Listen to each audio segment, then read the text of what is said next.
بسم الله الرحمن الرحيم الحمد لله وكفى وسلام على عباده الذين اصطفى أما بعد فأعوذ بالله من الشيطان الرجيم بسم الله الرحمن الرحيم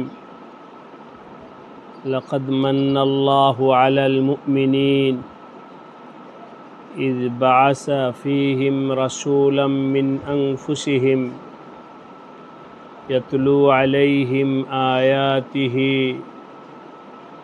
ويزكيهم ويعلمهم الكتاب والحكمة وإن كانوا من قبل لفي ضلال مبين آمنت بالله صدق الله مولانا العظيم। উপস্থিত হযরত আসাতিজায়ে কেরাম, আল্লাহ রব্বুল আলামিন 1446-47 হিজরি শিক্ষাবর্ষের শুরুতেই আমাদেরকে তালিমি কাজে লাগার তৌফিক দিয়েছেন। এটা আল্লাহ পাকের অনেক বড় এহসান। কোরআনের খেদমত করতে পারা, কোরআনের খেদমতে লাগা, দ্বীনের খেদমতে লাগতে পারা, এটা আল্লাহ পাকের অনেক বড় এহসান। এই বিষয়টা আমাদের দিলের মধ্যে ভালো করে বসাইতে হবে। এই রকম নয় যে আমি আলেম হয়েছি, এখন মাদ্রাসায় না পড়ে আর কি করব, ঠেকায় পড়ে চলো মাদ্রাসায় পড়াই। এই মন মানসিকতা আল্লাহ পাকের নিয়ামতের নাশুকরি হবে, বরং আল্লাহ পাকের শুকর আদায় করতে হবে। এর জন্যে খুশি হতে হবে, আনন্দিত হতে হবে। হযরত সৈয়দনা আব্দুল্লাহ ইবনে মাসউদ রাদিয়াল্লাহু তাআলা আনহুকে ব্যঙ্গ বিদ্রুপ করেছিল আইয়ামে জাহিলিয়াতের লোকেরা, তোমরা কেমন নবীর পিছনে চলো, উনি তো এরকম বড় মাপের কোনো লোক না, আল-ইয়াযু বিল্লাহ। কেন? বলে উনি যখন তোমাদেরকে নিয়ে বয়ান করে তখন কিভাবে খাইতে হবে, কিভাবে চলতে হবে, এ ধরনের ছোটোখাটো বিষয় তো ছোটোখাটো মানুষ বলে। বড় মানুষ, কথার কথা বাংলাদেশের প্রধানমন্ত্রী যখন মহিলা ছিল ওই সময় তো সে মাগুরা এলাকায় এসে বলে নাই যে মাছ কীভাবে রাঁধতে হয়, কতটুকু লবণ দিতে, এটা কি আলোচনা করবে? তো সুতরাং বড় মানুষ হলে তো এই আলোচনা, সে আলোচনা করবে মেল, ফ্যাক্টরি, ইন্ডাস্ট্রিজ, রাস্তাঘাট, কলেজ, ইউনিভার্সিটি, এই সমস্ত বিষয় নিয়ে আলোচনা করবে। তো তোমাদের নবী তো দেখে কাপড় কিভাবে পরবে, মাথায় চিরুনি কিভাবে আঁচড়াবে, এসব ছোটোখাটো বিষয় নিয়ে কথা বলে। সুতরাং উনি তো ওই ধরনের বড় মাপের নয়। তো ছোটোখাটো বিষয় নিয়ে কথা বলা, এটাকে আইয়ামে জাহিলিয়াতের লোকেরা নবী আলাইহিস সালাতু ওয়াস সালামের হাতকে হুরমতের সবব করার দিছেন। কিন্তু হযরত আব্দুল্লাহ ইবনে মাসউদ, আরে এটাই আমার নবীজির কামালিয়ত। উনি তো আমাদেরকে সব শিখান, এমনকি বাথরুমে গিয়া কিভাবে বসতে হবে, বাথরুমের পানি কিভাবে খরচ করতে হবে, বাথরুমে কিভাবে যাইতে হবে, এটাও আমাদেরকে শিখায় দেন। এটা তো আমাদের কামালিয়ত এবং ফখরের বিষয় যে আমার নবী আমাকে সব শিখান। এটা আমাদের নুকসান এর আলামত নয়। শায়ের বলছেন, ইজা আতাতকা মুজাম্মাতি মিন নাকিসিন, এদিকে আসেন, ইজা আতাতকা মুজাম্মাতি মিন নাকিসিন ফাযালিকা শাহিদু বিআন্নী কামিলু। কেউ যদি আমার বৎসনা করে তাহলে ওইটাই আলামত আমার কামালিয়তের। অতএব এই মজলিসে আমি প্রত্যেকজন আসাতিজায়ে কেরামদেরকে বলবো, আপনি ওস্তাদ হয়েছেন, এটার জন্য আপনার দিল খুশ হোনা চাহিয়ে, দিল খুশি হতে হবে, আল্লাহ পাকের নিয়ামত পেয়ে খুশি হতে হবে। তখন আল্লাহ পাক নিয়ামত আরো বাড়ায়া দিবে। মাদ্রাসায় পড়াইতে পারা এটা আল্লাহ অনেক বড় নিয়ামত। যদি কেউ এটাকে নিয়ামত মনে না করে বোঝা মনে করে, আলোচনার সুবিধার জন্য বলছি, সে টিকতে পারবে না, এই খেদমতে টিকতে পারবে না। এখানে না, খেদমতে টিকতে পারবে না।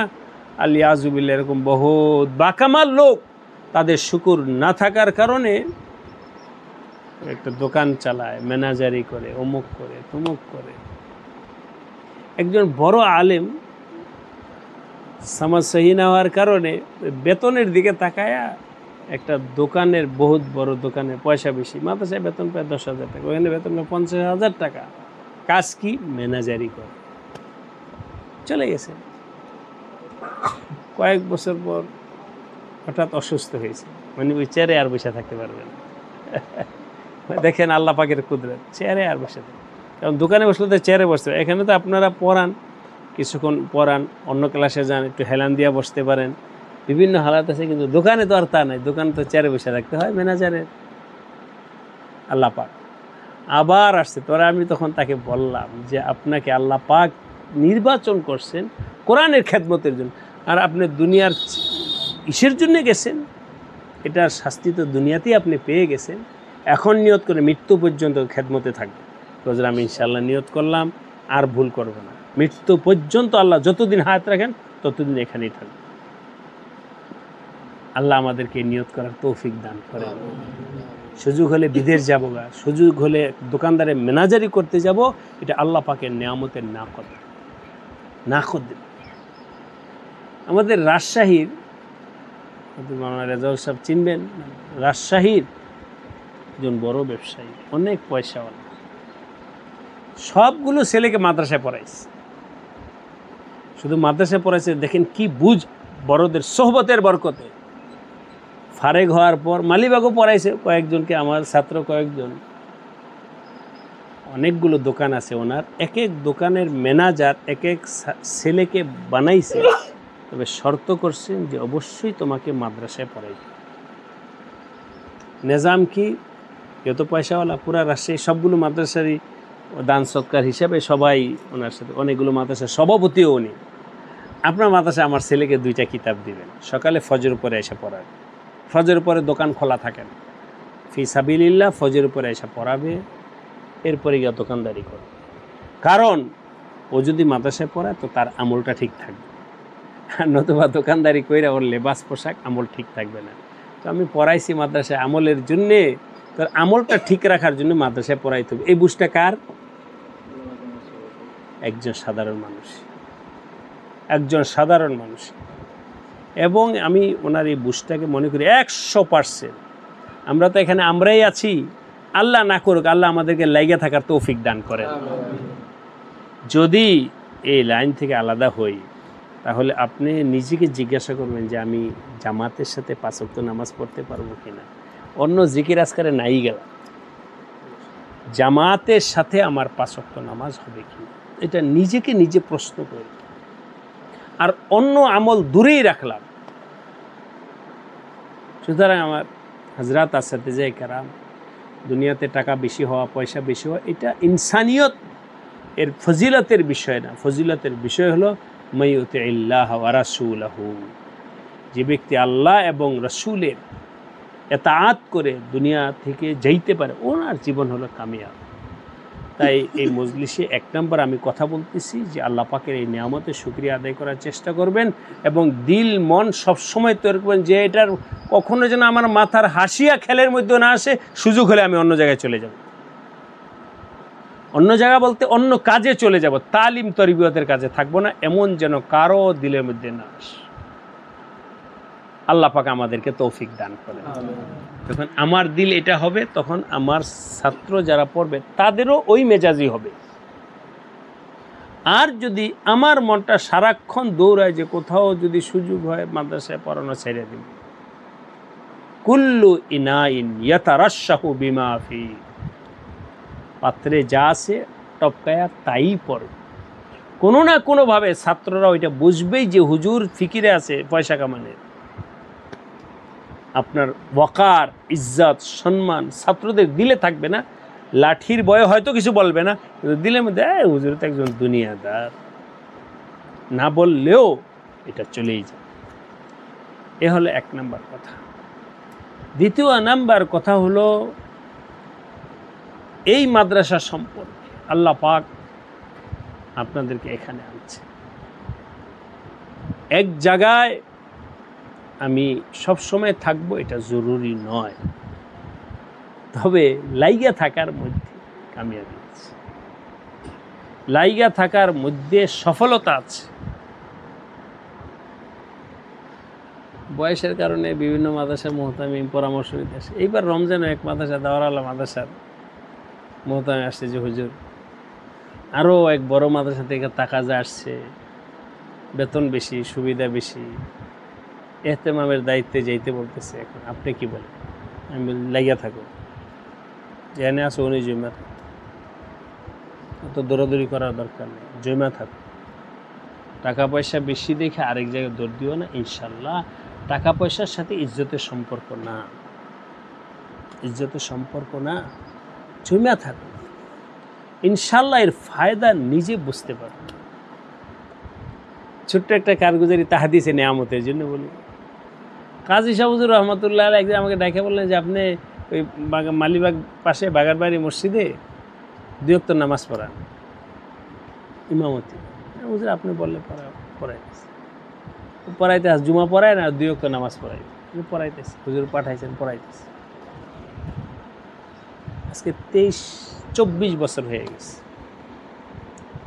কমিটি নিয়োগের সময় শর্ত ছিল যে এই ওয়াক্ত নামাজ পড়াইতে হবে, এইভাবে ছুটি নিতে হবে।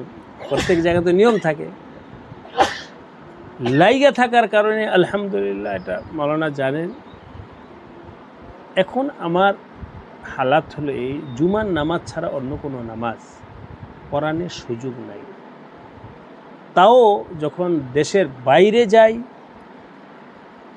তখন কমিটির কাছে ছুটির জন্য দরখাস্ত লেখো, এই লেখো, ওই পিরাপিরেরও দরকার হয় না। আল্লাহ পাক ইজ্জতের সাথে রাখছে। মসজিদের কোনো বিষয় হলে কমিটি জিজ্ঞাসা করে, হুজুর এটা কীভাবে করব, সভাপতি জিজ্ঞাসা করে, সেক্রেটারি জিজ্ঞাসা করে। কোনো সমস্যা হলে মোটা অঙ্কের পয়সার মধ্যে ইজ্জত, ইজ্জত এর মধ্যে। এটা কী জন্য হয়েছে? এটা কোনো বুজুর্গির বিষয় না, এটা হলো ইস্তেকামাতের সাথে থাকার কারণ, লাইগা থাকার কারণ। তাই আপনাদেরকে আদ-দীন ওয়ান নাসিহা হিসাবে বলতেছি, লাইগা থাকেন। ইনশাআল্লাহ ইজ্জতের মালিক আল্লাহ, আল্লাহই আপনার মাসলা হল করে। ওনার কাছে সব কিছু আছে। আজকে আমাদের শুরার মিটিংয়ে মাদ্রাসার অনেকগুলো বিষয় আসছে। এখন কথা প্রসঙ্গে আসছে, যেমন কিছু জায়গা জমিন, আরও বিষয়, বিভিন্ন খাতের কাজ করার দরকার। তো আলোচনা আছে টাকা নেই। আমি টাকা নেই আগে পাশ করে দোয়া করতে থাকি, হ্যাঁ এটা করা হবে, লেখেন। টাকার দিকে আমরা দেখব না, টাকা তো উপরে আছে, বাস সিদ্ধান্ত নিয়ে দোয়া করতে থাকে। লা তাখশা মিন জিল আরশি আলা, আরশের মালিকের কাছে কোনো জিনিসের কমতি নেই। আগে বাড়া, বিল্ডিং বানান, জমিন কিনেন, যেখানে যা লাগে সব আগে বাড়ায় দোয়া করতে থাকে, আল্লাহ দিয়ে দিবেন ইনশাআল্লাহ। এই আজম আমাদের মধ্যে থাকলে আল্লাহ পাক আমাদেরকে আগে। ইস্তেকামাত খায়রুম মিন আলফি কারামত, এক ইস্তেকামাত হাজারো কারামত থেকেও বেশি বেহতর। তাই আপনাদের কাছে দ্বিতীয় অনুরোধ হলো ইস্তেকামাত যেন থাকে। 3 নম্বর কথা হলো তালিবি ইলমদের সাথে আমাদের মুআমালাটা কেমন হবে। তালিবি ইলমদেরকে নিজেদের মুহসিন মনে করা। মুহসিন, এরা যদি পড়তে না আসতো, বলেন তো আমি কাকে পড়াইতাম? আল্লাহ যে আমাকে নিয়ামত দিয়েছেন, ওই নিয়ামতের মাঝহার তো হলো তালিবি ইলম। ওদেরকে পাওয়ার কারণে আমি কাজ করতে পারতেছি, খেদমত করতে পারতেছি। সব কিছু তো তালিবি ইলমদেরকে কেন্দ্র করে। সুতরাং ওই তালিবি ইলমদের প্রতি স্নেহশীল, মমতাশীল হওয়া অত্যন্ত জরুরি। ইন্নামা আনা লাকুম বিমানজিলাতিল ওয়ালিদ। হযরত খলিল আহমদ সাহারানপুরী রহমতুল্লাহ একটা ঘটনা মনে আসে, ছাত্রদের প্রতি কতটুকু শফকত ছিল। ওখানে তো রুটি খাইতো, তো রুটি বানাইতে গিয়ে পুইরা গেছে পরে না রুটি বুঝেন তো না, পুইরা গেছে। তো বাবুর্চি এই রুটি এক তালিব ইলমকে দিছে, তালিব ইলম এটা নিতে চায় নাই, এটা কীভাবে খাবো, পুইরা গেছে। যাই হোক, এই কারণে বাবুর্চি দু একটা খারাপ কথা বলে গেছে, এতিম খায়, আল্লাহর হস্তে খায়, এই ধরনের। আবার পোড়া রুটি নিব না, এই নিব না, সেই নিব না, এই ধরনের কথা বাবুর্চি। এই কথাটা বাইদি বাই হজরতের কাছে গেছে, হজরত ফাওরান বাবুর্চি টাকায় বলছেন, ক্যা হুয়া, একটা রুটি পুইরা গেছে, এই পোড়া রুটিটা তুমি ছাত্রকে কেন দিলা বলো? এছাড়া তো লাজবাব হয়েছে, তুমি খাইতে পারলা না, আমাকে দিতা, এদেরকে দিছো কেন? পোড়াটা আমার পাল্লায় দিতা বা তুমি খাইতা। এই তালিব ইলম নিতে চায় না, তারপর তুমি তার সাথে এইসব কথা বলছো। শোনো, আল্লাহওয়ালা মানুষ, কথা आइंदा अगर कभी ऐसा हो, सुनो, तुम्हारा नान नफ़क़ा और हमारा रिज़िक इन तालिब इल्म की वास्ता से आता है। এদের মাধ্যম হয়ে তোমার আমার রিজিক আল্লাহ পাক ने অবস্থা किया है। আগে তো বলছি যেহেতু আমরা এই জন্য খাস মজলিস, বলেন তালিব ইলম না হলে কি আপনার বেতন হবে? আমার বেতন হবে? আমাদের বেতন, এটাই তো রিজিক, এটা তো এই জন্যে ছাত্র আছে, আল্লাহ পাক তাদের মাধ্যমে পাঠাইছেন, তাদের মাধ্যমে রিজিক আসছে, ওইটাই তো আমরা নিতেছি। ছাত্র না হলে আমার খেদমতে কি আর কোথায় থেকে বেতনে আসবে, কোথায় থেকে? इन लोगों की इसके साथ हमारा रिजिक का अल्लाह ने वाबस्ता किया है, तुम्हारा और हमारा रिजिक इन तालिब इल्म से वाबस्ता है, लिहाजा इन तालिब इल्म के साथ अगर ऐसा कभी हो तो कान पकड़ के निकाल दे, बाबू से कान पकड़ के निकाल। ছাত্রদের সাথে খারাপ ব্যবহার করা যাবে না। তো ওরা তো আমাদের মুহসিন, তাদেরকে নিজের সন্তান তুল্য প্যার মহাব্বত করতে হবে।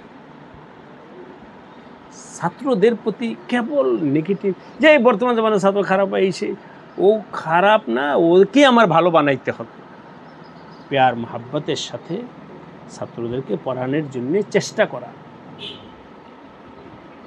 পিতৃ মমতা যেন আপনাদের থেকে পায়, এটা অত্যন্ত জরুরি। সিফাত আসাতিজা কেরামের মধ্যে থাকতে হবে, তখন আপনার দ্বারায় এই ছেলেরা তাদের জীবন উজালা হবে, ভবিষ্যৎ সুন্দর হবে।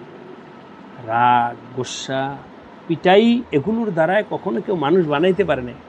একটা সময় ছিল ফখর করতো যে পিটায় ছাত্র বাইর করে দিছি, এমন পিটাই যে একেবারে বাইর করে দিছি না, এগুলো কোনো কামালিয়তের ব্যাপার না, এগুলো গলত কথা, গলত রবিয়া। তাদের দ্বারায় যাদের শক্ত মেজাজি, তাদের দ্বারা মানুষ মুস্তাফিদ হয় না, শক্ত জমিনে ফসলও হয় না।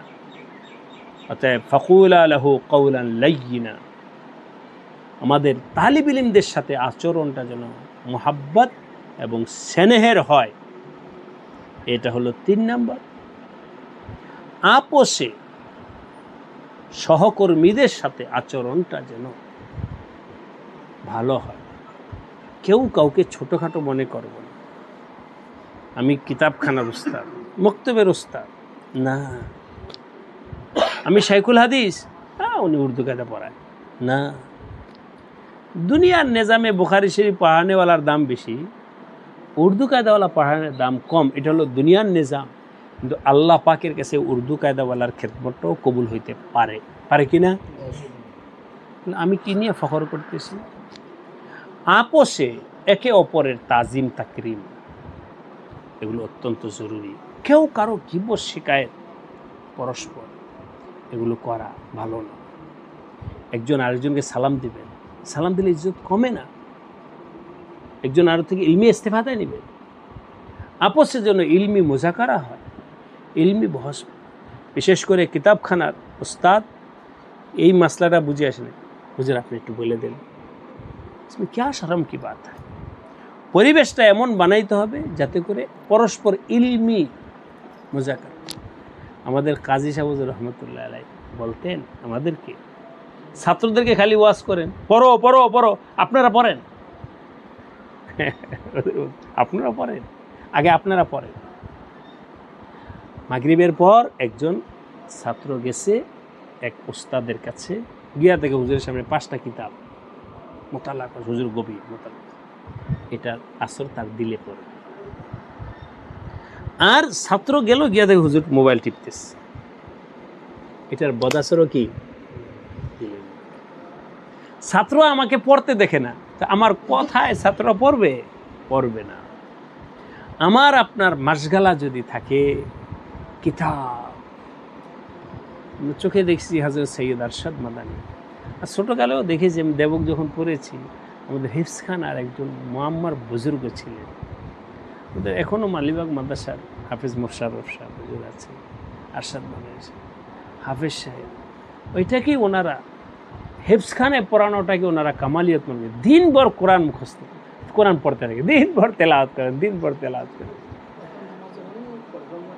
আমাদের হাফেজ মোশাররফ সাহেব আমার সাথে এতেকাফ করেন, মালিবাগ মাদ্রাসার হিফজ খানের প্রধান, একেবারে আমাকে বললো যে হুজুর আপনি আমাকে ডাইকেন না, ওই খানা খাওয়ার সময় ডাকি, এতেকাফের সময় ডাইকেন না। কেন? তো পায়ে মুআম্মার উপরে উঠতে বারবার কষ্ট হয়, আমি নিচে ইফতারি করে একবারে আসরের সময় নামবো, একবারে এশা নামাজ পরে উপরে উঠবো, এর আগে উঠবো না। ওখানে একটু পানি খায়া বাস একেবারে এশার আজান পর্যন্ত দাঁড়ায়া আজবার কোরআন ইয়াদ মাজুর হয়ে গেছে, তারপর দিনভর কোরআন শরীফ পড়তে থাকে। ওনাদের কাছে তালিবুল ইলমরা পড়ে মুস্তাফিদ হয়। হিফজখানার ওস্তাদ সারাক্ষণ কোরআন পড়বে, হাঁটতেছে বিড়বিড় বিড়বিড় বিড়বিড় কোরআন তেলাওয়াত করতেছে, হাঁটতে যেতেছে, তাফরি করতেছে, কোরআন শরীফ পড়তেছে। ছাত্ররা দেখে আরে হুজুর তো এইভাবে পড়তেছে, অটোমেটিক তাদের কিতাবখানার কিতাব, ওস্তাদ সবসময় কুতুবখানায় কিতাব নিয়ে বসে আছে, এখানে দৌড়েতেছে, ওখানে দৌড়েছে, মাসলার জন্য নিজেরা পরস্পর আলোচনা করতেছে। এগুলো দেখা ছাত্রদের মধ্যে ইলমি মাহওয়াল, ইলমি পরিবেশ পয়দা হবে। মাদ্রাসার রং আলাদা। আমি আপনি যেমন চলবো, আমাদের ছাত্ররা তেমন চলবে। আমার আপনার ভিতরে যদি কোতাহি থাকে, লাঠি আর বয়ান এর দ্বারা কিছু হবে না। ধমকি, রাগ, পড়ো পড়ো পড়ো পড়ো, ওই কাম নেই, নিজে পড়তে হবে। তাই আমাদের হুজুর বলতেন, কাজী সাহেব হুজুর, আপনারা থাকেন পত্রিকা নিয়ে বৈশা, আপনারা থাকেন মোবাইল নিয়ে বৈশা, তো ছাত্ররা কী করবো? ছাত্র তো ওস্তাদ থেকে শিখবে। এগুলো করবেন না, আপনারা পড়েন, নিজেরা আগে পড়ায় লাগেন, এরপর ছাত্রকে পড়ায়। দর্শের মধ্যে যেহেতু বড় মাদ্রাসা শেষ, ওস্তাদ পড়ানোর সময়, কথার কথা মুসলিম পড়ানোর সময় ফথুল মলহিম তাকমিলা কইরা ওইখান থেকে কথা বলছে, ছাত্র ধরতে পারে নাই, মনে নাই, তখন তার ভিতরে আগ্রহ, হুজুর এই কথাটা বলছেন, এটা তো পাইলাম না। ফতুল মলিম দেখো মনে আছে, এই যে দেখছেন ছাত্র লেগে গেল ফতুল মলিম। আর আমি আপনি পড়াইছি বাংলা দেখা, তো ছাত্র আর কিতাব দরকার কি, বাংলা আছে। ওস্তাদ যখন 10 জায়গায় মেহনত করে পড়াবে, তো ছাত্রদের মধ্যে ওই 10 জায়গা তালাশ করা মানসিকতা তৈরি। আজকে একটা জুলুম হয়ে গেছে। মোতাহার সাহেবকে বলবো, আপনাদের যারা জিম্মাদার তাদেরকে বলবো, মাদ্রাসায় যেন কোনো বাংলা কিতাব না ঢোকে। ছাত্রদের ব্যাপারে পুরা পাবন্দি না হলেও ওস্তাদদের ব্যাপারে, কোনো ওস্তাদের ব্যাপারে যদি শিকায়ত থাকে, কিতাব ওস্তাদ বাংলা বই কিতাব দেখা পড়ায়, তাহলে এমনি নসিহতমূলক বলতেছি, কানুন আর না, ওই ওস্তাদকে ওই কিতাব পড়াইতে দেওয়া উচিত না। যে ওস্তাদ বাংলা নোট দেখা পড়ায়, ওই ওস্তাদকে ওই কিতাব পড়াইতে দেওয়া উচিত। ছাত্র ওই যে বাংলাই পড়বে, ছাত্রদের দেখে জোর করে কিতাব বাংলাটাই নিয়ে আসলাম, আমার কাছে তো আছে বাংলা, ছাত্র দেখে নিয়ে লাভ কি? যেন ওস্তাদ যেন আরবি কিতাব, বড় কিতাব, দাওরা মেশকাতের, জালালাইনের কোনো কিতাব বাংলা চলবে না। কোনো ওস্তাদের রুমে যেন বাংলা কিতাব না থাকে, আরবি আছে, বেশি থেকে বেশি হলো উর্দু, হাসিয়া আছে, কিতাব আছে। কেন? এতে করে মাথার ঘাম ঝরবে। ওস্তাদের পড়তে কি লাগবে? মেহনত লাগবে, পড়াইতে মেহনত লাগবে। বাংলা হতে পড়ে এই হ্যাঁ একটু দেখে গেলাম, দেখলে বাট করে বলে দিয়ে আসলাম। আর এরকম নজরে আমার বহুত মহিলা মানুষ, একবার ওই মহিলাদের জন্য বসা, ওস্তাদদের বসার জন্য আলাদা জায়গাতে পট করে গেছি, গিয়ে দেখে আমরা বাংলা দেখে দেখে কইতেছে, মেয়েরা তো আর বুঝতেছে না। কিন্তু বর্তমান জমানায় সবাই চালাক, বুঝে, মেয়েরাও বোঝে, ছেলেরাও বোঝে। এগুলো হাজার যদি হয় তাহলে ইলমি মাহওয়াল তৈয়ার হবে না। উস্তাদরা যদি মেহনতে না লাগে, ছাত্ররা মেহনতে লাগবে না। তাই প্রত্যেক উস্তাদ যাকে আল্লাহ যেই ফোনের জন্য বানাচ্ছেন ওই ফোনে তিনি মেহনত করেন। 4 নাম্বার কথা গেল। 5 নাম্বার কথা হলো মাদ্রাসার নিজামের প্রতি শ্রদ্ধাশীল হওয়া। কেউ কখনো কাউকে মুস্তাগনি মনে না করা। আমি আজকে সবক পড়াইতে পারবো না, মাদ্রাসার নিজাম আছে, মোতায়েন বলে যাই, এখানে আছে তা না, এভাবে বলতেছি, মানসিকতা যেন এরকম না হয়। আজকে মোতায়েন সাহেব নাই, একটা সবক পড়ায় বাস আমি চলে গেল, মোতায়েন সাহেব তো নাই। আরে মোতামিম নেই, মোতামিমের আল্লাহ তো আছে। আমি ওস্তাদ হয়ে আমার ভিতরে কেন এই ধরনের সলচাতুরির মামলা থাকবে? হ্যাঁ, মানুষের জরুরত থাকতে পারে, হুজুর আজকে আমি সবক পড়াইতে পারবো, ঠিক আছে যা, মামলা খতম। মাদ্রাসার কানুনের প্রতি শ্রদ্ধাশীল হওয়া এবং যার মাথা হাতে আল্লাহ পাক রাখছেন তার প্রতি আজমত শ্রদ্ধা রাখা। আতিউল আমির ওয়ালাউ কানা আবদান হাবশি, নবীজির নসিহত, যার মাথা হাতে তুমি থাকো তাকে তুমি ইতাআত করো, তাকে মাইনা চলো, তাহলে এই বাগানটা সুন্দর হবে। নিজের ব্যক্তিগত আমল ঠিক রাখা, মোতালা ঠিক রাখা, তালেবদের মধ্যে দরদশীল হওয়া, আপোষে মিল মোহাব্বত থাকা, মাদ্রাসা কাওয়ানিনের প্রতি শ্রদ্ধাশীল অত্যন্ত জরুরি। আর এই সবগুলো কথা ওই সময় কার্যকর হবে আমার আপনার দ্বারা যখন আমার কলব ঠিক হবে। ওইটাই মাওলানা রেজাউল সাহেব আমার বক্তব্যের আগে আপনাদেরকে ইঙ্গিত করছে, দিল তৈয়ার হোক। দিল তৈয়ার হলে ইনশাল্লাহ সবই সহজ হয়ে যায়। আর দিল যদি না থাকে তাহলে খাসিরাত দুনিয়া ওয়াল আখিরাহ, দুনিয়াতেও কষ্টে থাকবো, আখিরাতের মধ্যেও কষ্টের মধ্যে হাসিল। উস্তাদকে সালে হতে হবে, মুসলি হতে হবে। সালে এবং মুসলি, আগে সালে হতে হবে, এরপরে হলো মুসলি। আগে নিজে তাহাজ্জুদ পড়তে হবে, এরপর তাহাজ্জুদের বয়ান করতে হবে। আগে তকবিরুল্লাহ পড়তে হবে, এরপর তকবিরুল্লাহ বয়ান করতে হবে। আগে নিজে মোবাইল ছাড়তে হবে, এরপরে মোবাইলে ওয়াজ করতে হবে। আমি তালিব ইলমদেরকে মোবাইল নিষেধ, মোবাইলে এই সেই সব কিছু আছে, আর গোপনে ফিমা বাইনি ও বাইন আল্লাহ, আমার মোবাইল আছে, এটার আসর বদাসর পড়বে, এই কথার দ্বারা কোনো লাভ হবে না। এই জন্যে নিজে ঠিক হতে হবে। হযরত শেখুল হাদিস জাকারিয়া রহমতুল্লাহ আলাইহি বলছেন যে কোনো মাদ্রাসার ভিতরে জিকিরের আমল থাকবে, আল্লাহ পাক ওই মাদ্রাসার বহুত ফিতনা ফাসাদকে দূর হল করে দেবে। মাদ্রাসায় যেন জিকিরের আমল থাকে, রুহানিয়তের আমল থাকে। এখানে মাশাআল্লাহ কুতুবখানা এসে আমার কাছে খুব ভালো লাগছে। কিতাবাদি মুস্তাকিল একটা কুতুবখানা আছে। কোনো ওস্তাদ, আমি ওই যে দেশে আছে শেরজাবাদ মাদ্রাসা আছে, রেজাউল সাহেব আগে যেখানে পড়েছে, ওখানে আমার নামে একটা রুম বরাদ্দ করা আছে। আমি ওস্তাদদের কাছে চাবি দিয়ে রাখছি, যদি কোনো ওস্তাদ শেষ সাথে জিকির করতে চান, তাহাজ্জুদ পড়তে চান, আমার রুম খুলে এখানে আইসা তাহাজ্জুদ করে জিকির করেন। আমার রুমটা আপনারা ব্যবহার করতে পারেন জিকিরের জন্য, অন্য কোনো কাজের জন্য না। তো এরকম ওস্তাদ শেষ সাথে উঠে এখানে চলে আসে, এখানে এসে জিকির করে। কোথাও না কোথাও জিকিরের আমল যেন থাকে, ইনশাআল্লাহ মাদ্রাসার মাসলা হল হয়ে যায়। যদি সম্ভব হয় 10 মিনিট ছাত্রদেরকে মাগরিব কি বলে এশার নামাজের পরেও হতে পারে, এটা আলোচনা সাপেক্ষে 10 মিনিট ছাত্র জিকির করলো, দোয়া করলো, রোজানা দোয়ার এহতেমাম। তো ইনশাআল্লাহ মাদ্রাসার সব হাজাত আল্লাহ পাক কুদরত থেকে সব ব্যবস্থা করে দিবেন, কোথাও কোনো সমস্যা হবে না। আল্লাহ পাক আমাদের সবাইকে কথাগুলো মাইনা নিজের দুনিয়া এবং আখিরাত ঠিক করার তৌফিক দান করেন, ইখলাসের দৌলত দান করেন। মাদ্রাসার জন্য দোয়া করবেন, ছাত্রদের জন্য দোয়া করবেন, নিজের জন্য, সারা দুনিয়ার উম্মতে মুসলিমার জন্য দোয়া করবেন। আল্লাহ পাক আমাকেও কবুল করেন, আপনাদেরকেও কবুল করেন। আমিন ওয়া আখির।